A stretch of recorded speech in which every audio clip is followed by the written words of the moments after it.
everyone, this side Diksha Ahuja. Welcome back to my channel Economic Zone by Diksha Ahuja. So today again I have come up with the unit 2 topic ordinary approach.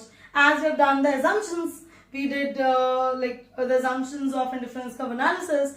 Then we understood the indifference curve, indifference schedule and its slope, the marginal rate of substitution in the previous video. So today's topic is properties of indifference curve, right?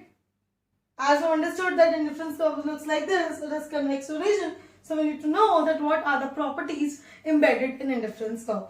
So let's know. The very first property says indifference curve is downward sloping from left to right. Indifference curve is downward sloping means any curve is downward sloping when we are increasing the consumption of one good and we are decreasing the consumption of other good. So in indifference curve, we are saying to remain at same satisfaction level, the consumer is decreasing the consumption of one good and increasing the consumption of other good to remain at same utility level, to remain at same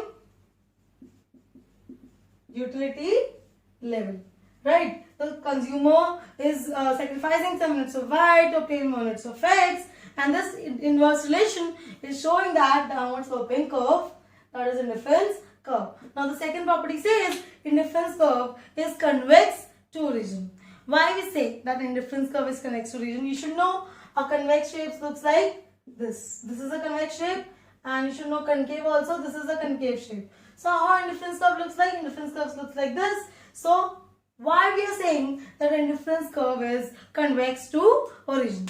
As we are increasing the consumption of good x, let's say in the first unit we are having 1,8, right? So the consumer is willing to sacrifice 4 units to obtain 1 unit of x, and afterwards the consumer is willing to sacrifice 2 units to obtain 1 unit of x. Then the consumer is sacrificing only 1 unit. That means you can say the slope of indifference curve, that is the sacrifice ratio, the rate at which the consumer is willing to sacrifice, is decreasing with time, right? In the beginning he is willing to sacrifice 4:1, then he is willing to sacrifice 2:1, then he is willing to sacrifice 1:1. So the sacrifice ratio, the slope of indifference curve is falling. Therefore you can say indifference curve is convex to region. And what do you think? Why this is happening?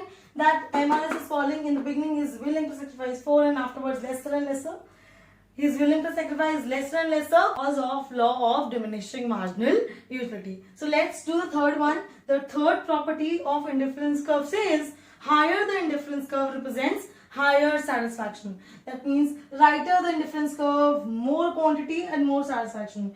This is due to monotonic preference assumption. If you remember the assumption of this chapter which says monotonic preference is the consumer preference is said to be monotonic. That means out of the given bundle, let's say the consumer is given with 2, 2 and 4, 4. In this case, he will choose 4, 4 because for him more quantity means more satisfaction. So let's take an example. Let's make an indifference curve 1 and 2.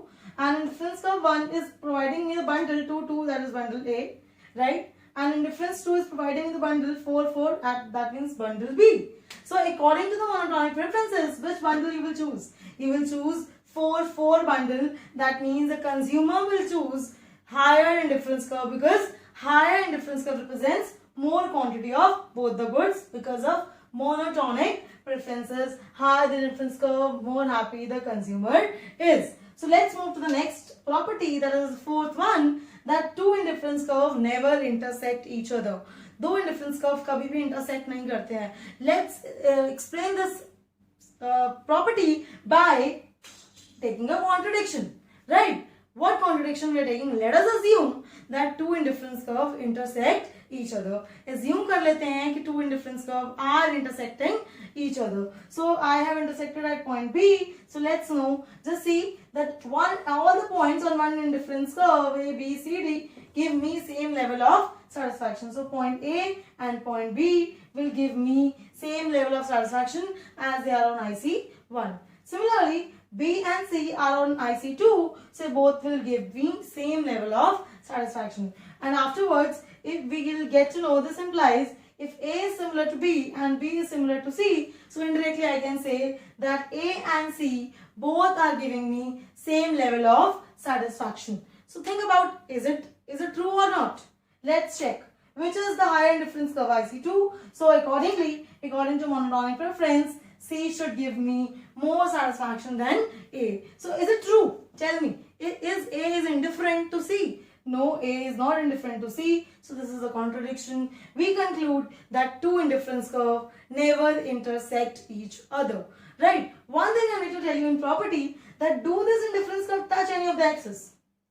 My question is, do these indifference curves touch any of the axes? Just think about touching any of the axes means, let's say if indifference curve will touch here, so it means 0, or you can say 4, 0. So in this I am saying one good will become 0, right? One good will become 0, and that is not acceptable because we are having the assumption of two goods, right? So the indifference curve cannot touch any of the axes because it will violate our assumption of two goods. So these are the properties of indifference curve. Let's start the next topic of this chapter, that is consumer's budget.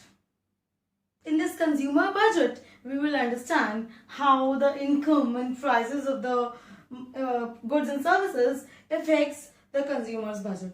You must know the meaning of budget means how the prices and income will affect the consumer's expenditure, right? So we'll understand two topics here under this consumer's budget, which is affected by income of the consumer and prices. That is budget set, budget constraint, and the concept of budget line. So let us understand both one by one. So budget constraint is rukawat, right?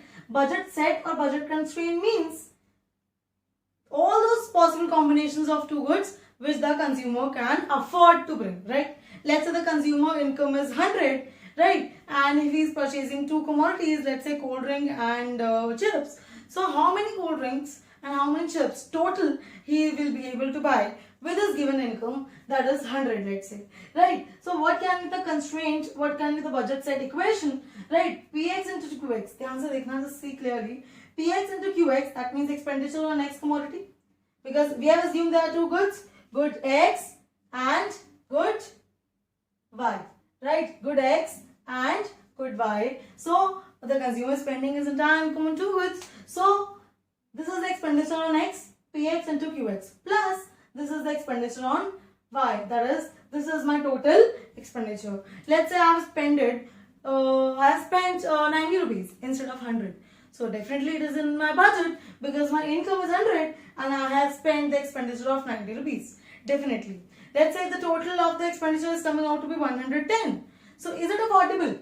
No, because the budget set do not include all combinations which are unaffordable. It only includes all those combinations which is having less than or equals to the income. All those bundles which is being spent the expenditure less than or equals to the income. So I hope this budget set equation is clear to you, right? If I'll then explain budget line and then I will explain this triangle, what this triangle is saying, right? Budget, this diagram is saying budget line. Budget line refers to all possible combinations of two goods at which the consumer spends his exact income, right? That means all possible combinations I can bring up which cost the consumer exactly 100 in this case, right? For that I am explaining with the help of a proper example, right? What is the equation of budget line?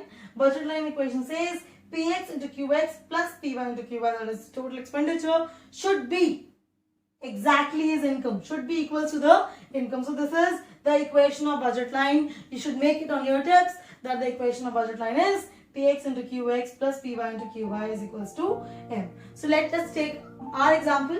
My example says, let us say price of X is 10 and price of Y is 5. Right? I just substituted that 10Qx plus 5Qy is equals to 50. 50 is my income. M is denoted for income. So this is my equation. Put all the values. I started putting, like substitute the values 0 for X and 10 for Y. So 5 into 10, 50. So my entire income is being checked. B combination 1, 8. 1, 10 plus 5 into 8, 40. 10 plus 40, 50. Again check. So these are all possible combinations at which the consumer is spending his entire income. He spends exactly his income. All possible combinations at which he is spending his entire income. So to see this picture here, see this diagram A, B, C, D, E, F. So these are the combinations, line being formed from these bundles. right? I have just formed the line from these bundles only. So this line is known as budget line. The line AF is known as budget line. The proper line, this line is known as budget line, right? So AF is my budget line, and let us know the slope of budget line, that is market rate of exchange. Now here comes a difference from indifference curve analysis that says that indifference curve analysis used to say how much the consumer is willing to sacrifice, but in this case he is saying the market requires the consumers. Market कितना चाहता है sacrifice करने के लिए, right? So let's check the formula. Remember this formula. The formula for slope of, this is also known as slope of budget line.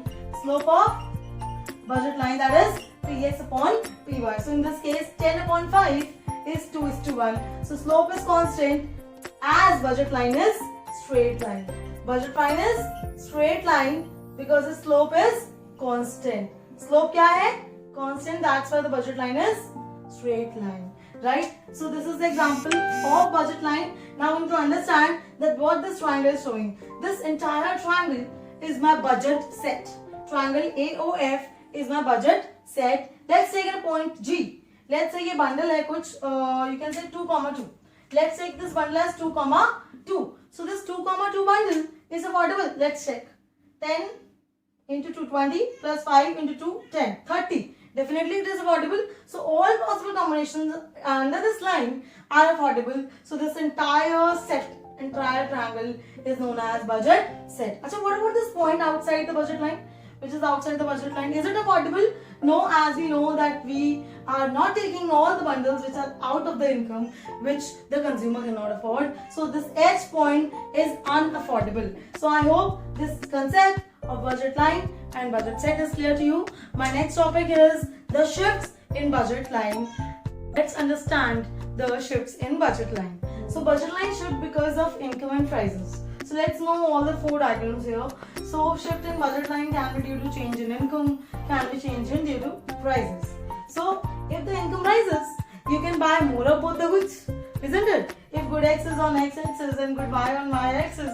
So when income rises, the budget line shift rightwards, see this side rightwards from AB to A dash B dash. On the other hand, if the income will fall, then the budget line will shift leftwards from AB to A double dash to B double dash, right? So again, now comes to change in both the prices. Let's say both the prices are changing proportionately. If they are rising proportionately. If they are falling proportionately. So if fall in prices, if both the goods are becoming cheaper, you'll be able to buy more of both the goods. So the budget line will shift rightwards from A, B to A dash, B dash. On the other hand, if the prices will rise for both the commodities Px and Py, both are rising, then the budget line will shift leftwards from AB to A double dash, B double dash. Now comes when the change in price of any one commodity, then there is a rotation. What happens? Rotation. So in this case, you see when the price of good X is changing, if AB is the initial budget line, then A, B dash will be the budget line when the price of good X falls, because now you will be able to buy more of X. On the other hand, if the price of X rises, the budget line will rotate leftwards from AB to A, B double dash. On the other hand, if the price of Y falls, now you will be able to buy more of Y. So budget line will shift upwards or basically rotate upwards. On the other hand, if the price of Y rises, the budget line will rotate downward. So these are the all 4 cases. So this is it for today. We'll meet in the next video with our main topic of the chapter, Consumer's Equilibrium under Indifference Curve Analysis. Till then, bye bye. Take care.